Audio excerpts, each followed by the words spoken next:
الحمد للہ رب العالمین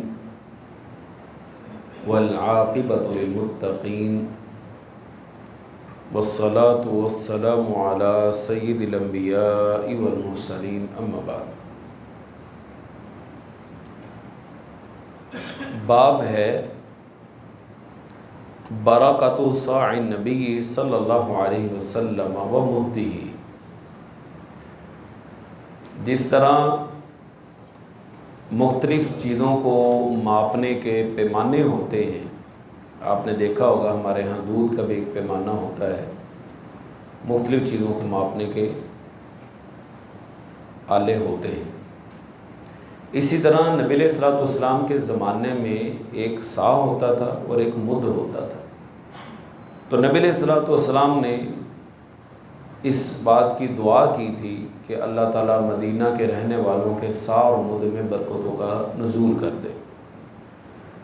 راوی حدیث ہیں سیدنا عبداللہ بن زید رضی اللہ عنہ، بیان کرتے ہیں کہ نبی کریم صلی اللہ علیہ وسلم نے یہ فرمایا کہ ان ابراہیم حرم مکۃ ودعا لہا۔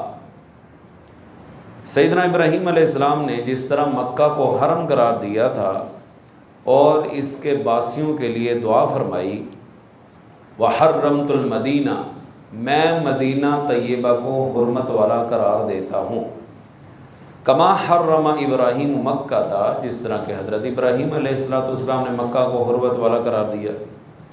ودعوت لہا فی مدھا وصاعھا، اور میں مدینہ کے مد اور صاع میں برکت کی اللہ سے دعا کرتا ہوں، مثل ما دعا ابراہیم علیہ السلام لمکہ تھا، جس طرح کہ حضرت ابراہیم علیہ السلام نے مکہ والوں کے لیے دعا کی تھی۔ تو یہاں پر یہ ذکر کرنا مقصود ہے کہ یہ پیمانہ دراصل کاروبار کے اندر کسی بھی چیز کو صحیح طور پر آگے منتقل کرنے کے لیے بڑا بہترین طریقہ کار ہے کہ اپنے اندازے سے دینے کی بجائے ایک ماپ تول مقرر کیا جائے تاکہ اس کے ذریعے مال دیا جائے۔ پھر اس میں یہ بھی ہے، آپ جانتے ہیں کہ ماپ تول کا جو معاملہ ہے یہ بڑا اہم ہے، یہ کوئی چھوٹا سا مسئلہ نہیں ہے کہ حضرت شعیب علیہ السلام کی قوم برباد ہی اس وجہ سے ہوئی کہ وہ ماپ تول میں کمی کرتے تھے۔ ویل للمطففین، ماپ تول میں کمی کرنے والوں کے لیے بربادی۔ الذین اذا اکتالوا علی الناس یستوفون، جب لوگوں سے لیتے ہیں تو پورا لیتے ہیں۔ وَإِذَا كَالُوهُمْ أَوْ وَزَنُوهُمْ يُخْسِرُونَ، جب لوگوں کو ماپ کے دیتے ہیں یا وزن کر کے دیتے ہیں تو کمی کرتے ہیں۔ آگے اللہ سبحانہ وتعالیٰ فرماتے ہیں الا یظن اولئک انہم مبعوثون، یہ ان کو پتہ نہیں ہے کہ ان کو اٹھایا جانا ہے، لیوم عظیم، بہت بڑے دن کے بعد، یوم یقوم الناس لرب العالمین، اس دن لوگ رب العالمین کے سامنے پیش ہوں گے۔ اس لیے یہ ماپ تول کا جو معاملہ ہے بڑا حساس ہے، اس سلسلے میں انسان کو کمی کوتاہی ہاں انجانے میں ہو جائے وہ ایک الگ چیز ہے، پتہ نہیں چلا۔ وہ میں نے آپ کو ایک واقعہ سنایا تھا نا، یاد دہانی کے طور پر پھر ذکر کر دیتا ہوں۔ وہ ایک بدو آدمی تھا، گاؤں دیہاتوں کا رہنے والا، وہ شہر ایک آدمی کے پاس آتا، اپنا مکھن اور گھی وغیرہ اس کو بیچ کے چلا جاتا اور اس کے عوض وہ راشن لے کے چلا جاتا۔ اب جو کسٹمر حضرات کریانے والے سے کچھ خرید کے لے کے جاتے، وہ ایک نے ایک دن وزن کیا تو وہ وزن کم تھا، وہ آ کے دکاندار سے لڑنے لگ گیا کہ بھائی یہ تم نے تو کم دیا۔ اس کو غصہ چڑھ گیا کہ یہ پینڈو آدمی دے کے جاتا ہے۔ وہ جب دیہاتی آدمی آیا اس نے اس کو کھریاں سنا دی، کیونکہ کھری سنانے میں ہم تو ماشاءاللہ شیر ہیں جی، میں تو کسی کا لحاظ نہیں کرتا جی۔ ہم بسا اوقات کسی چیز کی تحقیق کرنے سے پہلے قدم بڑھا دیتے ہیں اور بعد میں شرمندہ ہوتے ہیں۔ ایک چھوٹی سی مثال لے لیں، بس اوقات ہوتا ہے کہ انسان موبائل چارجنگ پہ لگاتا ہے نا، گھنٹے بعد جب وہ دیکھتا ہے بٹن ہی نیچے نہیں ہوا، وہ اپنے آپ کو کوستا رہتا ہے، اپنے آپ کو برا بھلا کہتا رہتا ہے، یہ کہ اب یہاں پہ کچھ کر سکتا ہے، نہیں پتہ چلا۔ اچھا وہ دیہاتی آدمی کہنے لگا بھائی ہم تو گاؤں کے رہنے والے ہیں، پینڈو آدمی، ہمیں تو ان چیزوں کا پتہ نہیں، نہ ہمارے پاس کوئی میزان ہے جس میں ہم چیزیں ناپ سکیں، میں تو جو تم سے راشن لے کے جاتا ہوں نا اس کے برابر جا کے مکھن اور گھی تول لیتا ہوں، اب مجھے کیا پتا وہ کم نہیں ہے زیادہ، تو کمی تو یہاں سے ہے، معاملہ تو یہاں سے بگڑا ہوا، خود وہ کمی کر کے اس کو دے رہا ہے اور چڑھائی بھی اس کے اوپر کر رہا ہے، بعد میں شرمندہ۔ اس لیے یہ جو چیزوں کا ماپ تول ہے اس میں انسان کو ذرا احتیاط برتنی چاہیے۔ اگر ہے جی باب ما یذکر فی بیع الطعام والحکرۃ، غلہ بیچنے اور اس کے ذخیرہ کرنے کے متعلق کیا بیان کیا جاتا ہے۔ عن ابن عمر رضی اللہ عنہما قال، سیدنا عبداللہ بن عمر رضی اللہ تعالیٰ عنہما بیان کرتے ہیں، رأیت الذین یشترون الطعام مجازفۃ، میں نے رسول اللہ صلی اللہ علیہ وسلم کے زمانے میں تخمینے سے، اندازے سے غلہ بیچنے والوں کو پٹتے ہوئے دیکھا، یضربون علی عہد رسول اللہ صلی اللہ علیہ وسلم ان یبیعوہ حتی یؤووہ الی رحالہم، یہاں تک کہ وہ اس پر قبضہ کر کے اپنے گھروں میں لے آئیں پھر فروخت کریں۔ یہ لکھا ہے انہوں نے، احتکار ذخیرہ اندوزی کو کہتے ہیں۔ اور جب کوئی چیز مارکیٹ کے اندر شارٹ ہو جائے اور یہ اندیشہ ہو کہ مارکیٹ میں چیز شارٹ ہونے کی وجہ سے عوام الناس کو مشکلات کا سامنا کرنا پڑے گا، اس دوران میں جو بندہ ذخیرہ اندوزی کرتا ہے یہ مجرم ہے۔ ایک یہ ہے کہ ہمارے ہاں جس طرح مثال اب سیزن آؤٹ ہے سردیوں کا، بہت سارے لوگ سردیوں کا کپڑے کا مال ابھی سے وہ سٹاک کرنا شروع کر دیں گے یا کچھ دنوں کے بعد وہ سٹاک کرنا شروع کر دیں گے، اس کا تو کوئی ایشو نہیں، لیکن ایک مال اس انداز کے ساتھ ذخیرہ اندوزی شروع کر دینا کہ مارکیٹ کے اندر اس کی شارٹیج ہو جائے اور عوام جو ہے وہ پریشانی کا شکار ہو جائے، یہ جرم، اور اس سے منع فرمایا۔ حضرت عبداللہ بن عمر فرماتے ہیں کہ میں نے ایسے لوگوں کو دیکھا ہے رسول اللہ صلی اللہ علیہ وسلم کے زمانے میں جو یہ کام کرتے تھے، بعد میں پیٹتے بھی دیکھا ہے۔ اس کی وجہ کیا ہے؟ اس کی وجہ یہ ہے کہ ہماری آنکھیں نہیں بھرتی اور ہمیں لالچ یہ ہوتی ہے کہ میں زیادہ سے زیادہ پیسہ اکٹھا کر لوں۔ پیسہ زیادہ آ جانا یہ کوئی بڑی بات نہیں ہے، اصل چیز یہ ہے کہ تھوڑے بھی ہوں اللہ اس میں برکت ڈال دے۔ ہمیں ان چیزوں کی کوئی ٹینشن ہی کوئی نہیں، ہم کہتے ہیں بس زیادہ ہونا چاہیے، موسٹلی زیادہ سے زیادہ، زیادہ، حل من مزید، حل من مزید، اور ہونا چاہیے، قطع نظر اس چیز کے کہ اس میں برکت ہوگی، خیر ہوگی، رحمت ہوگی، اس سے کوئی سروکار نہیں ہے۔ بس میرے پاس ایک جو ہے نا ڈھیر لگ جائے اور میں جناب بیچ کے نا راتوں رات امیر ہو جاؤں۔ اور یہ ایسی نفسیات ہمارے معاشرے کی بن چکی ہیں، ہر چوتھا بندہ اس بات کا متلاشی اور لالچی ہے کہ راتوں دن نہ چڑھے میں امیر ہو جاؤں، نوکر چاکر، گاڑیاں میرے آگے، بنگلوں میں۔ یہ کامیابی کی ضمانت؟ بھائی اگر یہ کامیابی کی ضمانت ہے تو رسول اللہ صلی اللہ علیہ وسلم خود تو ان چیزوں کو آپ نے پسند ہی نہیں کیا۔ رسول اللہ صلی اللہ علیہ وسلم کے بارے میں معروف ہے نا، آپ نے نماز پڑھائی، نماز پڑھانے کے بعد آپ عام روٹین میں بیٹھے رہتے تھے، سلام پھیرا، فوری آپ صلی اللہ علیہ وسلم چلے گئے، چند لمحوں بعد واپس آئے، صحابہ نے کہا اللہ کے رسول خیریت تھی؟ آج معمول سے ہٹ کے نظر آیا معاملہ۔ کہا اصل میں مجھے نماز کی حالت میں یاد آیا کہ میرے تکیے کے نیچے سونے کی ڈلی پڑی ہوئی ہے، اور مجھے اندیشہ لگا کہ کہیں یہ نہ ہو کہ نماز کی حالت میں یا بعد میں فوری طور پہ میں فوت ہو جاؤں اور میرے تکیے کے نیچے سے دنیا کا مال نکل آئے، ابھی میں وہ ڈلی اللہ کی راہ میں خرچ کر کے آیا ہوں۔ اچھا اپنے ایمان سے بتائیے کیا ہم میں سے کوئی یہ سونے کی ڈلی اللہ کی راہ میں صدقہ کر سکتا ہے؟ کوئی بھی نہیں کر سکتا۔ ہم تو اپنی جیب میں سے چند روپے، سینکڑوں نہیں، روپے اللہ کی راہ میں خرچ کرتے ہوئے ہمیں کچھ ہو رہا ہوتا۔ ہم برکت کے متلاشی نہیں ہیں، ہم کثرت کے متلاشی، کثرت ہونی چاہیے مال کی۔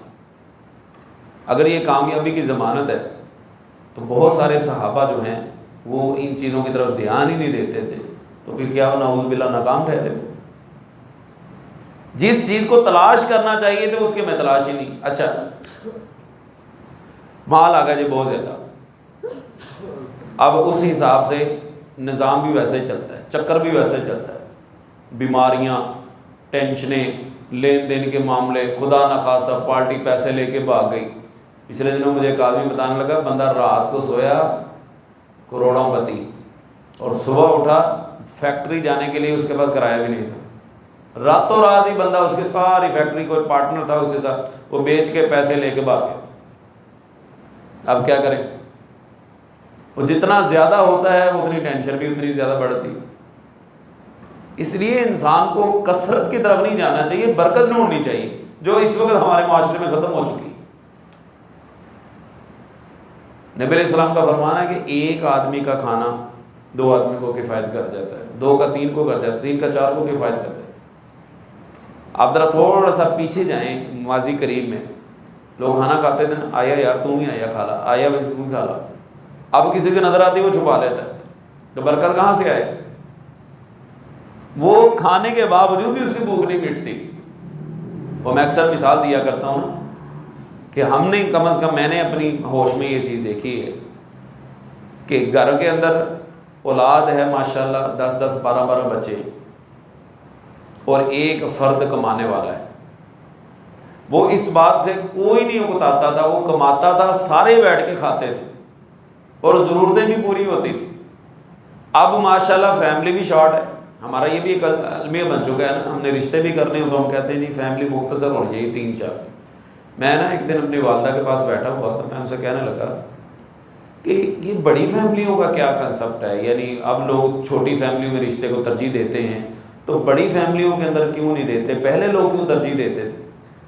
وہ کہنے لگے پتر پہلے یہ ہوتا تھا بیٹی کو جب بڑے خاندان میں شادی کرتے تھے نا تو کہتے تھے کہ جننے بندیاں کو جا کے جھڑکاں کھاؤ گی سن گی نا اونی نو ماتت عقل زیادہ ہوگی.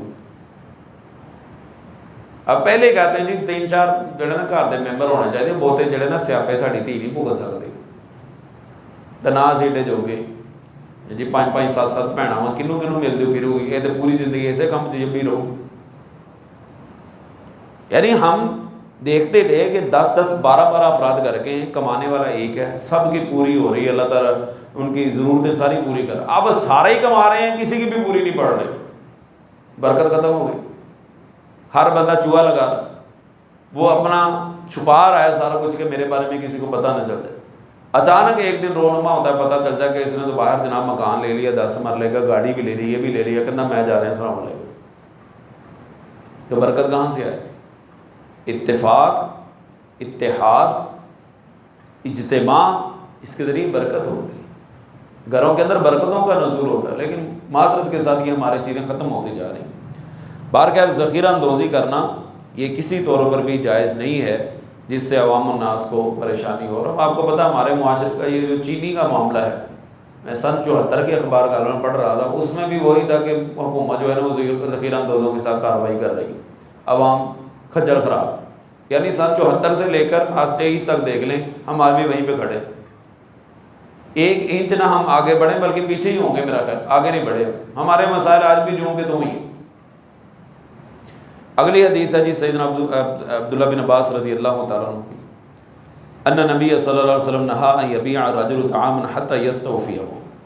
رسول اللہ صلی اللہ علیہ وسلم نے منع فرمایا کہ کوئی شخص غلہ کو اس پر قبضہ کرنے سے پہلے فروخت نہ کرے، جب تک اس کی ملکیت نہ ہو جائے، قبضے میں نہ آ جائے اس کے مال، اس وقت تک اس کو آگے فروخت نہ کرے.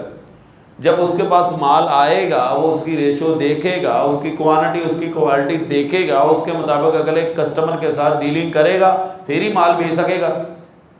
اب خرید تو لیا لیکن چیک ہی نہیں کیا، اس کو چیک اینڈ بیلنس ہی نہیں ہے، آگے اس کو اسی طرح سیل کر دے. وہ بندہ کہے جی جو میرا معاملہ طے ہوا تھا اس کے مطابق تو ہے ہی نہیں، یا ہو سکتا ہے کہ پیچھے مال ہی نہ ہو. جب تک مال قبضے میں نہ آ جائے اس وقت تک آگے نہیں بھیجا جا سکتا. قیل ابن عباس کیف ذاک، ابن عباس رضی اللہ تعالیٰ عنہ، یہ کیسے ہو سکتا ہے؟ قال ذاک دراہم بدراہم والطعام مرجع. وہ یہ ہے کہ روپے کے بدلے روپیہ فروخت کیا جائے اور غلہ ادھار گویا. ایک شخص نے غلہ خریدا جو موجود نہ تھا، یعنی غلہ موجود ہی نہیں، اس نے خرید لیا اور آگے بیچے گا کیا؟ جب تک قبضہ نہیں ہو جاتا اس وقت تک وہ آگے اس کو بیچ نہیں سکتا. آگے حضرت عمر رضی اللہ تعالیٰ عنہما کی حدیث ہے، یخبر عن النبی صلی اللہ علیہ وسلم قال الذهب بالذهب ربا الا ها وها والبر بالبر ربا الا ها وها. ترجمہ یہ ہے کہ سونا سونے کے عوض فروخت کرنا سود ہے مگر جب نقد ہو تو پھر ٹھیک ہے. گیہوں کے عوض گیہوں فروخت کرنا سود ہے، لیکن یہ بھی اگر نقد ہو، ہاتھ بہاتھ ہو تو کوئی مسئلہ نہیں. کھجوروں کے عوض کھجوریں اور جو کے عوض جو فروخت کرنا سود ہے، لیکن اگر نقد ہو تو ٹھیک ہے. مطلب ادھار ہے، اب پتہ نہیں وہ کیسا ہے، قبضے میں ہے بھی ہے، یا جو وہ چیز بیچ رہا ہے اس کے مقابلے میں وہ ہلکی ہے یا وہ زیادہ اچھی ہے، کوئی وضاحت ہی نہیں۔ ہاں نقد و نقد ہے، ہاتھ میں موجود ہے، پتہ ہے کہ اس کے بدلے میں یہ چیز ملے تو پھر ٹھیک ہے۔ بات وہی ہے کہ جب تک قبضہ نہ آ جائے ہاتھ میں اس وقت چیز کو آگے نہیں بیچا جا سکتا۔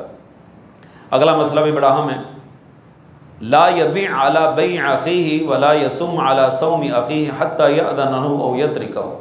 کوئی آدمی اپنے بھائی کی تجارت پر تجارت نہ کرے اور نہ ہی اس کی قیمت پر قیمت لگائے یہاں تک کہ وہ اجازت دے یا اسے چھوڑ دے۔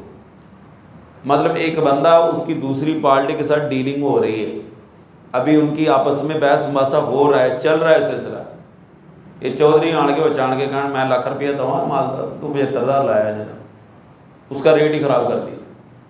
یہ عید قربان آ رہی ہے نا، ایسے ماشاءاللہ شگوفے منڈی میں آپ کو کثرت کے ساتھ ملے گا۔ آپ کا ڈیلنگ چل رہی ہے، آپ کا معاملہ چل رہا ہے، بچوں آن کے کہنا میں 1.5 لاکھ دما دینا، اس کا دماغ ہی خراب کر جاتا ہے، اس کا ریٹ خراب کر جاتا ہے۔ جہاں وہ 1.35 تک بیچنے کے لیے تیار ہوتا کہتا میں 1.5 ملن دے۔ ایسے لوگ شرارتی ہوتے ہیں، وہ پورے دن رات 2-4 دن لے کے پھرتا رہتا ہے، اس کا 1.5 میں بھی نہیں بکتا۔ اس سے منع فرمایا نبی علیہ الصلوۃ والسلام۔ دیکھیے ادھر، عن ابی ہریرہ رضی اللہ عنہ قال نہا رسول اللہ صلی اللہ علیہ وسلم ان یبیع حاضر لبادل۔ کوئی مقامی آدمی کسی برونی کے لیے فروخت نہ کرے، ولا تناجشوا، اور دھوکہ دینے کے لیے بولی نہ بڑھائے۔ بعض چیزوں کی بولی لگتی ہے نا، یہ ہمارے یہاں جو کیلا فروخت ہوتا ہے منڈی کے اندر اس کی بولی لگتی ہے، اب بلا وجہ ریٹ بڑھائی جائے، بلا ریٹ بڑھائی جائے تاکہ اگلے بندے کو نقصان ہو جائے، نہیں جائز۔ ولا یبیع الرجل علی بیع اخیہ، کوئی آدمی اپنے بھائی کی بیع کے اوپر بیع نہ کرے، اس کی پہلے فارغ ہو جائے، وہ وہاں خود ہی اجازت دے دے بھائی ٹھیک ہے ان کی ڈیلنگ ہو رہی ہے ان کو ہونے دے۔ ولا یخطب علی خطبۃ اخیہ، اور نہ ہی کوئی اپنے بھائی کی منگنی پر کوئی پیغام بھیجے۔ ولا تسأل المرأة طلاق اختها، اور نہ ہی کوئی عورت بلا وجہ کسی آدمی سے طلاق کا مطالبہ کرے کہ جڑی تو پہلی رکھی نا انہوں چھاڑ دے پھر میں تینا نکاح کروں گی۔ لتکفأ ما فی انائها، کہ وہ اس نیت سے کہ اس کے منہ کا نوالا اس کے منہ میں پڑ جائے۔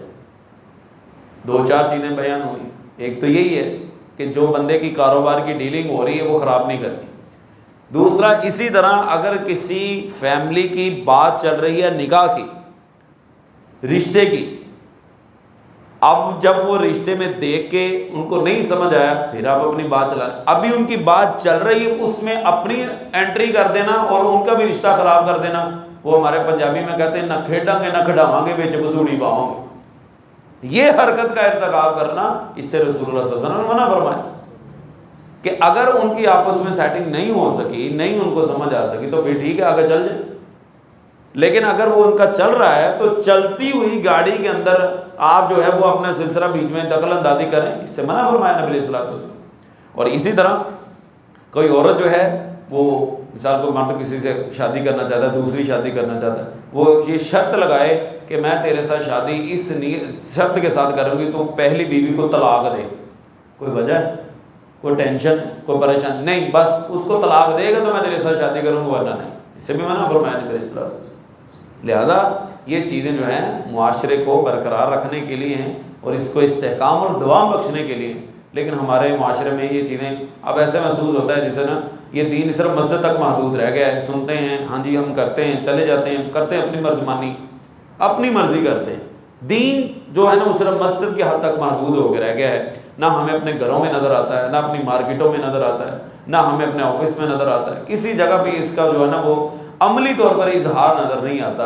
بہرکیف ہمارے ذمہ تو پہنچانا ہے، منوانا ہمارا کام نہیں ہے، وہ ہم اللہ تعالیٰ کی توفیق سے پہنچا رہے ہیں۔ اللہ تعالیٰ ہمیں بھی اور آپ تمام احباب کو بھی عمل کرنے کی توفیق عطا فرمائے۔ وآخر دعوانا الحمد للہ رب العالمین۔